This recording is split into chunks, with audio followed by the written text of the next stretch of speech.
Hello மக்களே, இந்த வீடியோவில் என்ன ரெசிபி பார்த்தீங்கன்னா சிக்கன் சால்னா எப்படி செய்கிறதுன்னு பார்க்கலாம். First dry chilli and cashew nut நல்லா ஊற வச்சுட்டு கொஞ்சமாக கர்ட் அண்ட் பொட்டுக்கடலை, ஜாதிபத்திரி இது எல்லாமே சேர்த்து ஃபைன் பேஸ்ட்டில் அரைச்சிடுங்க. சூடான எண்ணெயில் பட்டை, லவங்கம், ஏலக்காய், கிராம்பு எல்லாமே சேர்த்து மிக்ஸ் பண்ணிவிட்டு கட் பண்ணி வச்சிருக்க ஆனியனும் சேர்த்து நல்லா வதக்கின பிறகு இஞ்சி பூண்டு விழுதையும் சேர்த்து மிக்ஸ் பண்ணிவிடுங்க. 2 ஸ்பூன் குழம்பு மிளகாய்த்தூள், 1 ஸ்பூன் தனி மிளகாய்த்தூள், கரம் மசாலா அண்ட் தனி மிளகாய்த்தூள், தனியாத்தூள், சீரகத்தூள், மஞ்சத்தூள், உப்பு தேவையான அளவுக்கு எல்லாமே சேர்த்து மிக்ஸ் பண்ணிட்ட பிறகு அரைச்சி வச்சிருக்க இந்த டொமேட்டோ பியூரியும் ஆட் பண்ணிடலாம்.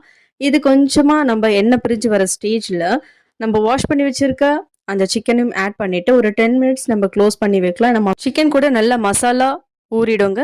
அண்டு தேவையான அளவுக்கு தண்ணி ஊற்றிட்டு நல்லா அது கொதிக்கும் போதே திக்னஸ் ஆகிட்டே வரும். அந்த ஸ்டேஜில் நம்ம அரைச்சி வச்சுருக்க அந்த கேஷ்யூ நட் பேஸ்ட்டையும் மிக்ஸ் பண்ணிவிட்டு 15 மினிட்ஸ் லோ ஃப்ளேமில் வச்சு எடுத்திங்கன்னா டேஸ்டியான சிக்கன் சால்னா ரெடி. மறக்காமல் நீங்களும் ட்ரை பண்ணி பாருங்கள்.